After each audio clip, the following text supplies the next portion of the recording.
Okay so हुआ ये था कि लास्ट क्लास में हमने फंक्शन ओवरराइडिंग के ऊपर बात की थी।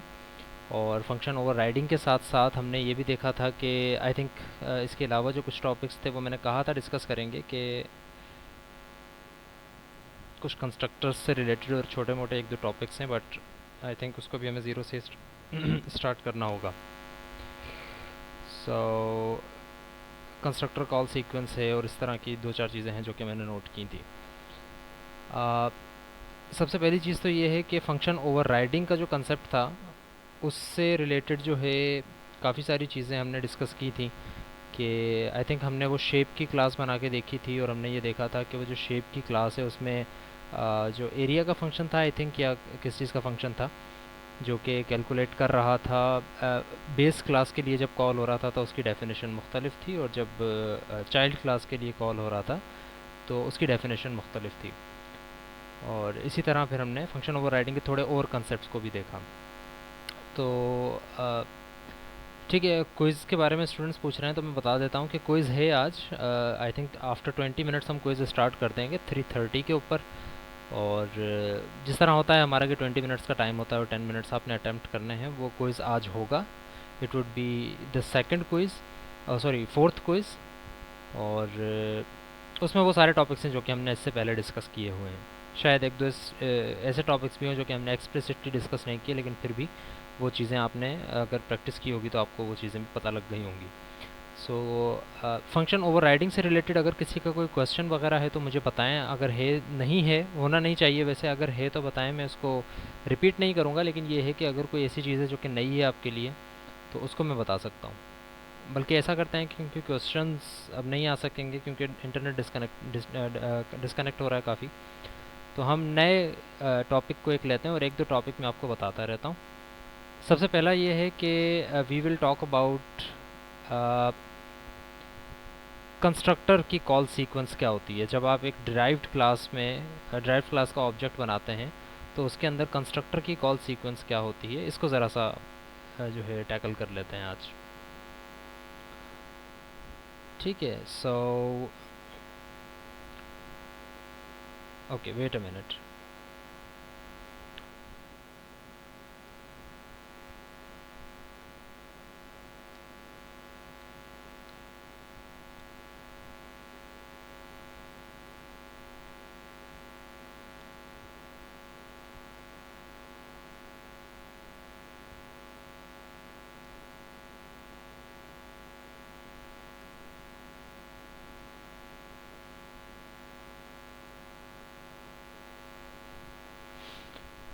ठीक है, सो आपके पास अगर स्क्रीन वगैरह नहीं आ रही, आवाज़ नहीं आ रही तो इसका कोई इशू नहीं है। मैंने टॉपिक भी कोई इतना इम्पोर्टेंट नहीं है आज का। इम्पोर्टेंट मतलब कोई स्पेसिफिक अलग से टॉपिक नहीं है, बट ये है कि हमने कुछ चीज़ें डिस्कस करनी थी। तो सबसे पहली चीज़ पे मैं आता हूँ without any delay, further delay, कि कंस्ट्रक्टर कॉल सीक्वेंस क्या होती है। जब भी आप किसी क्लास के फंक्शन को किसी डिराइव्ड क्लास को कॉल करते हो, उसका ऑब्जेक्ट बनाते हो, तो कंस्ट्रक्टर की कॉल सीक्वेंस क्या होती है। जब हम कंपोजिशन वगैरह पढ़ रहे थे तो हमने ये देखा था कि जो कंपोजिशन होती है उसमें सबसे पहले कंटेंट क्लास का जो है कॉल होता है कंस्ट्रक्टर, और उसके बाद कंटेनर क्लास का जो है फंक्शन कॉल होता है, कंस्ट्रक्टर कॉल होता है। इनहेरिटेंस के अंदर अगर हम देखें कि अगर एक क्लास ड्राइव हुई हुई है, जिस तरह से हमने शेप से ड्राइव की थी स्क्वायर की क्लास, रेक्टेंगल की क्लास, और रेक्टेंगल से ड्राइव की थी स्क्वायर की क्लास, तो इस सिचुएशन में हम ये देखना चाह रहे हैं कि कौन सा कंस्ट्रक्टर सबसे पहले कॉल होता है और कौन सा कंस्ट्रक्टर उसके बाद कॉल होता है। आया बेस का कंस्ट्रक्टर पहले कॉल होता है, या जो है डिराइव्ड क्लास का फंक्शन जो है वो पहले कॉल होता है। तो वही कोड हम स्टार्ट करते हैं जो कोड हम लेकर चल रहे थे पिछली काफ़ी क्लासेस से, हमने इसी कोड के ऊपर बात की है। तो उसी कोड को हम आगे लेकर चलते हैं एंड वी विल सी कि एक्चुअली क्या हो रहा है उस कोड के अंदर। जब आप ड्राइव क्लास का ऑब्जेक्ट बनाते हैं तो एक्चुअली क्या काम हो रहा है। सो बिल्कुल इसी तरह जिस तरह हम मेन में आते हैं तो हमने यहाँ देखा कि रेक्टेंगल का एक ऑब्जेक्ट बन गया। तो रिमेंबर कि रेक्टेंगल के अंदर जो कंस्ट्रक्टर था उसके अंदर हमने कुछ प्रिंट नहीं करवाया था। अब मैं ये करता हूँ कि हर प्रिंट जो है कंस्ट्रक्टर के अंदर ये प्रिंट करवा लेते हैं कि भाई रेक्टेंगल का ये कंस्ट्रक्टर है, ताकि हम ये आइडेंटिफाई कर सकें कि किसका कंस्ट्रक्टर पहले कॉल हो रहा है।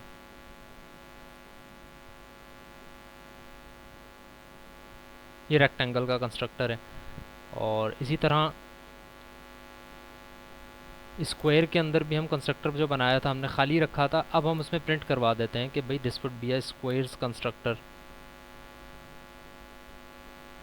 और बिल्कुल इसी तरह हम शेप के अंदर आएंगे और शेप के अंदर भी यही कहेंगे कि it is a shape constructor. तो मेन में अगर हम देखें तो हमने यही किया था कि रेक्टेंगल का एक ऑब्जेक्ट बनाया था, स्क्वायर का एक ऑब्जेक्ट बनाया था। हमने लास्ट टाइम फंक्शन ओवरराइडिंग को देखा था, तो हमने ये देखा था कि इससे कुछ और प्रिंट हो रहा था और इससे कुछ और प्रिंट हो रहा था। इन दोनों की डेफिनेशंस हमने ओवरराइड कर ली थी लास्ट क्लास के अंदर। तो अब ये है कि अभी हम सिर्फ ऑब्जेक्ट्स को देखकर और उनको ऑब्जेक्ट बनाकर और उनको ये देखना चाहते हैं कि कौन से जो है ऑर्डर क्या एक्चुअली कॉल हो रहा है आपके फंक्शंस का, कंस्ट्रक्टर्स का। ओके, सो इसको रन करते हैं और इसकी आउटपुट में हमें जब प्रिंट हो जाएगी चीज़ें तो वी विल सी कि एक्चुअली किस तरह इसका ऑर्डर प्रिंट हुआ है। सो अगर आप यहाँ पर देखें तो जब रेक्टेंगल का एक ऑब्जेक्ट बनाए, रिमेंबर इससे पहले कुछ नहीं बनाया हमने, मेन में स्टार्ट होने में फर्स्ट स्टेटमेंट यही है।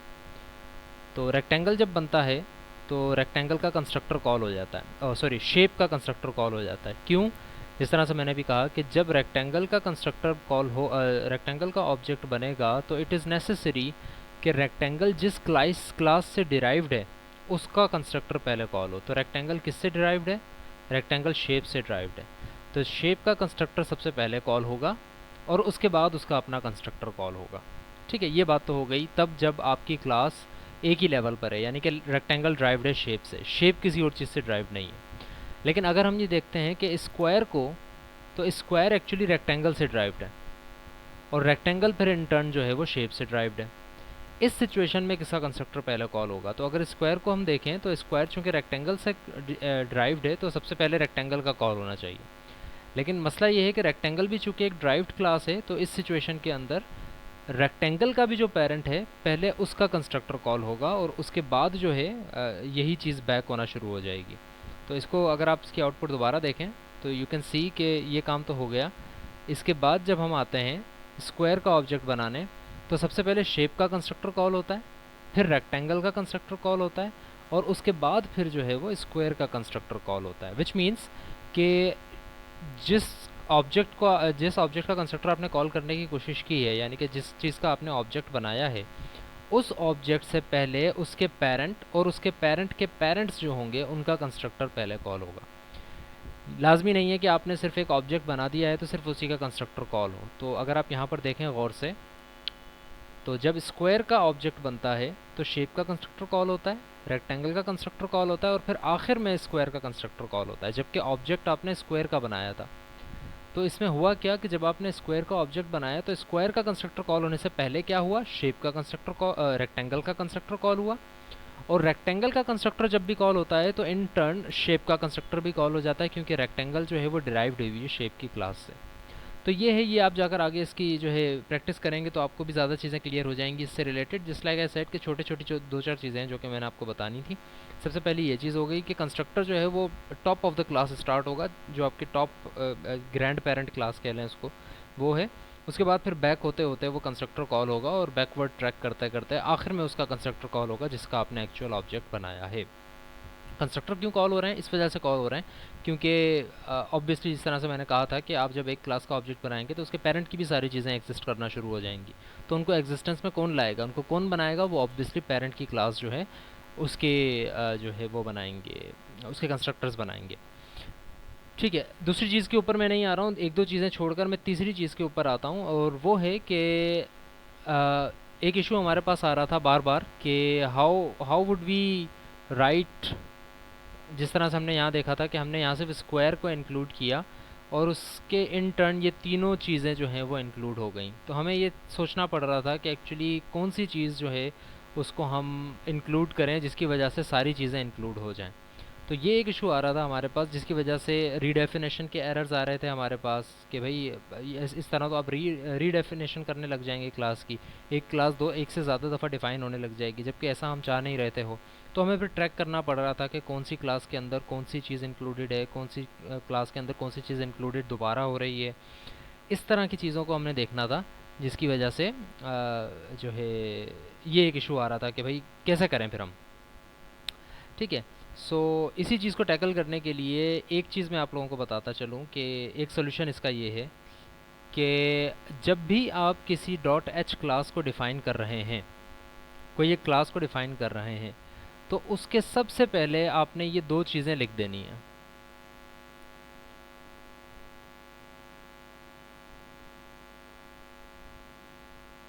सबसे पहला क्या लिखा हुआ है, hash if N D E F included underscore something underscore H.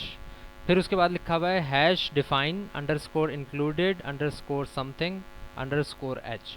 ये चीज़ एज इट इज़ रहेगी, और इसके बाद आप लिखेंगे, क्लास जब आपकी ख़त्म हो जाएगी तो इसके बाद आप लिखेंगे एंड इफ़। राइट।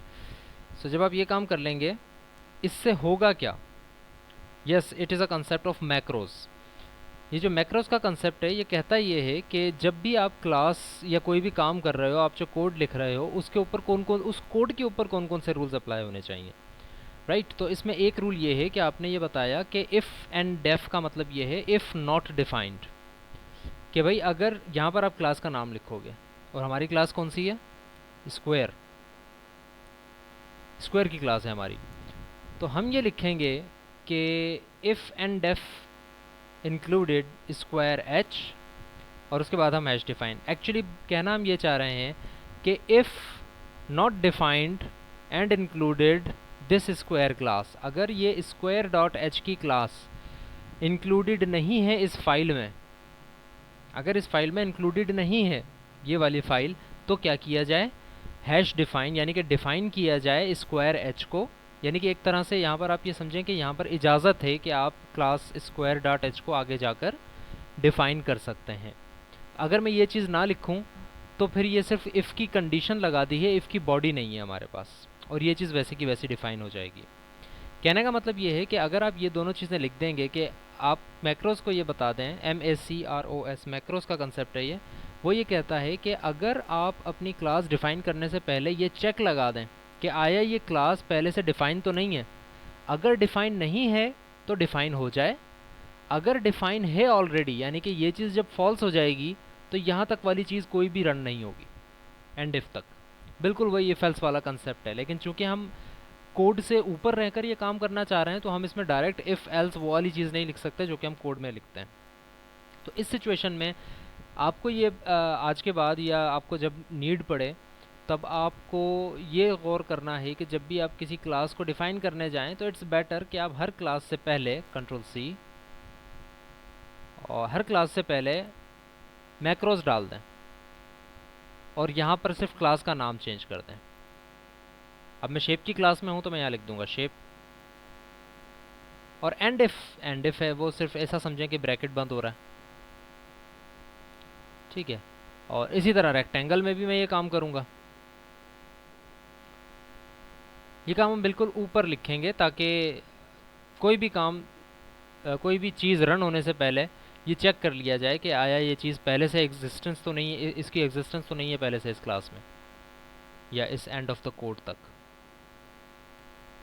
राइट। सो अब ये तीनों चीज़ें मैंने कर दी। अब देखें कि अगर अगर मैं ये रेक्टेंगल डॉट एच और वो सारी चीज़ें इंक्लूड ना करूं जिस तरह से मुझे पहले इंक्लूड करनी पड़ रही थी, कि भाई एक एक करके सबको मुझे चेक करना पड़ रहा था कि अच्छा रेक्टेंगल इंक्लूड हो गया, इसका मतलब है कि यहाँ पर स्क्वायर भी इंक्लूड हो गया।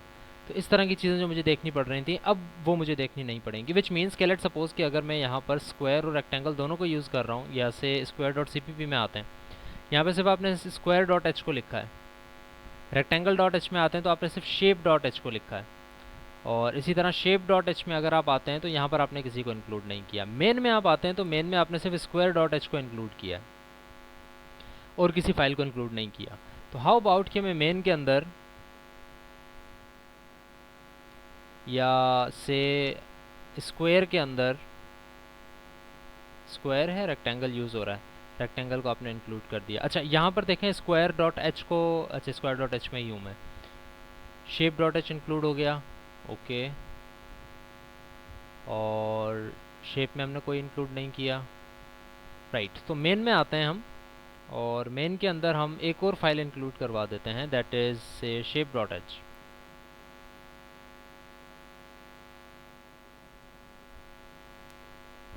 राइट। तो इससे होगा ये, जब आप ये मैक्रोज लगा देंगे तो इससे होगा ये कि ये जब आपने दो फाइलें इंक्लूड कर दी है ना, तो इससे वो एरर नहीं आएगा जो कि रीडेफिनेशन का आता था। यानी कि आपने स्क्वायर डॉट एच जब इंक्लूड किया था तो हमने ये चेक किया था कि भाई स्क्वायर डॉट एच इंक्लूड हो रहा है, which means rectangle dot H पे इंक्लूड हो गया, which means shape dot H पे इंक्लूड हो गया, विच मीन्स बस दैट्स इट। तो तीनों चीज़ें इंक्लूड हो गई थी सिर्फ स्क्वायर डॉट एच लिख देने से। लेकिन अब अगर हम देखें तो ये तीनों चीज़ें भी इंक्लूड हो गई और साथ साथ शेप को आपने दोबारा इंक्लूड भी कर दिया, और ये एरर नहीं आया कि आपने जो है रीडिफाइन कर दिया उस क्लास को। तो इससे आप इस चीज़ से बच सकते हैं कि आप हर क्लास से पहले अगर ये लगा देंगे तो रीडेफिनेशन के एरर से आप बच जाएंगे। इट इज़ नेसेसरी कि आप इसको जो है उसमें लिखें, कैपिटल लेटर्स में ही लिखें। मोहम्मद तला साजिद पूछ रहे हैं इज़ इट मैंडेटरी कि आप इसको कैपिटल में लिखें?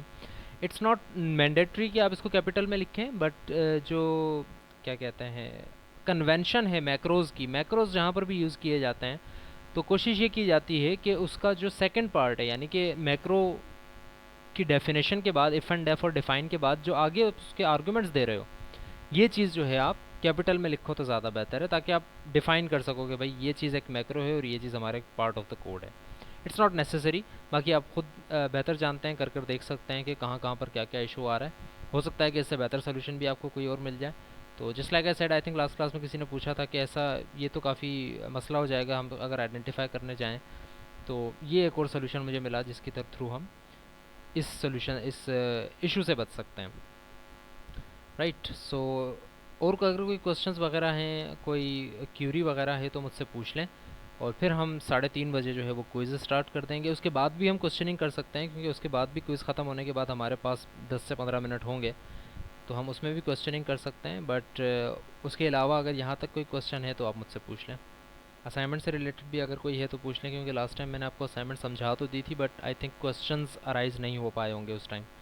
तो अगर जाकर आपने असाइनमेंट देखी होगी तो आपने असाइनमेंट के थ्रू भी अगर कोई क्वेश्चन पूछना चाहें तो पूछ सकते हैं।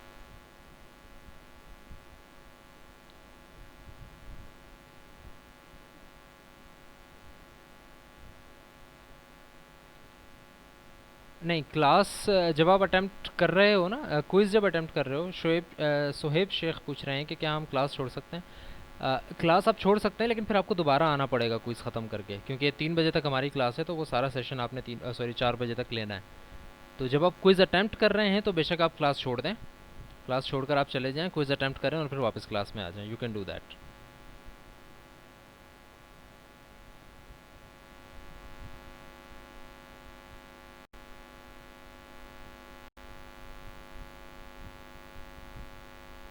So this is section CDE।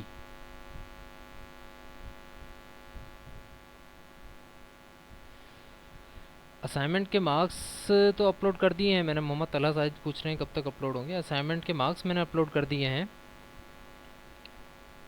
Assignment 1 के। असाइनमेंट 2 तो अभी जमा ही नहीं हुई।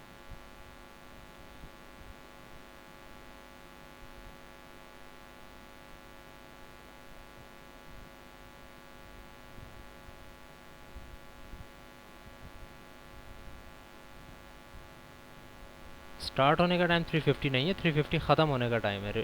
If you can see my screen तो आपको नज़र आ जाएगा। The quiz will be available until और will not be available until, yes. तो इस टाइम तक अवेलेबल नहीं होगा, इसके बाद अवेलेबल होगा और फिर क्लोज़ हो जाएगा 3:50 PM पे।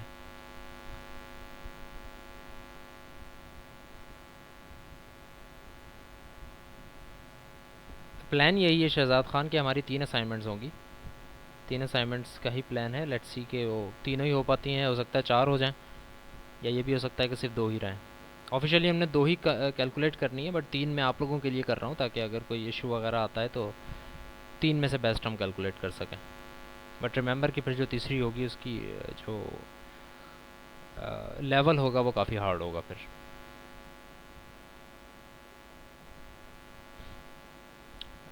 ये जो इश्यूज़ हैं असाइनमेंट के मार्क्स और इस तरह की चीज़ों के, वो ईमेल मुझे कर दें।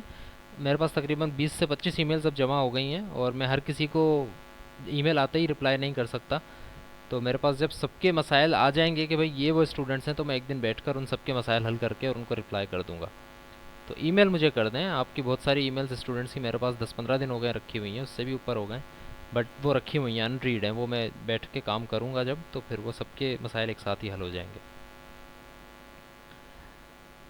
कोर्स आईडी जो आप असाइनमेंट में देंगे वो इंटीजर लाजमी है। उसके इंटीजर लाजमी इसलिए क्योंकि हम प्लस का ऑपरेटर को भी ओवरलोड कर रहे हैं ना। अगर आप स्ट्रिंग करें तो स्ट्रिंग भी कर सकते हैं, लेकिन ये है कि फिर आप वो उसको आइडेंटिफाई करने में आपके लिए मसला हो जाएगा कि भाई 104 और 105 मिलकर जब 1045 हो जाता है तो वो कैसे आप उसको मैनिपुलेट करोगे। तो कर लें बेशक आप, जो आपको फीजिबल लगे, इट्स बेटर कि इंटीजर हो। कैसे कर सकते हैं ये भी मैं बताऊं कि दो दूसरे कोर्स का आखिरी डिजिट कैसे आप निकालेंगे। Figure it out your self.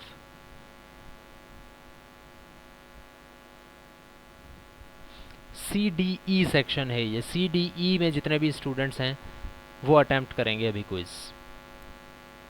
एक दो स्टूडेंट्स मुझे इस तरह के नज़र आए थे जिन्होंने दोनों जगहों पर अटैम्प्ट किया था, AB में भी उनका नाम आ रहा था अटैम्प्ट होने में। तो ये नहीं करना आपने, वो आइडेंटिफाई हो जाएगा कि कौन किस सेक्शन का है।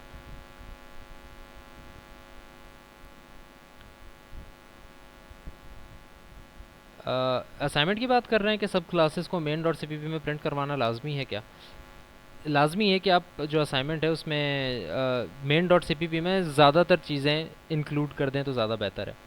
यही मैंने आपको लास्ट क्लास में भी कहा था, लास्ट असाइनमेंट में भी कहा था कि भाई मेन में आप सारी चीज़ें बेशक लिखें ना, लेकिन एटलीस्ट जो काम आपने किया है उसको चेक करने के लिए आप खुद भी तो मेन चलाओगे ना, मेन में कुछ ना कुछ करोगे तभी आपको पता लगेगा ना कि आपने जो क्लास बनाई है, जो काम किया है वो सही किया है या नहीं।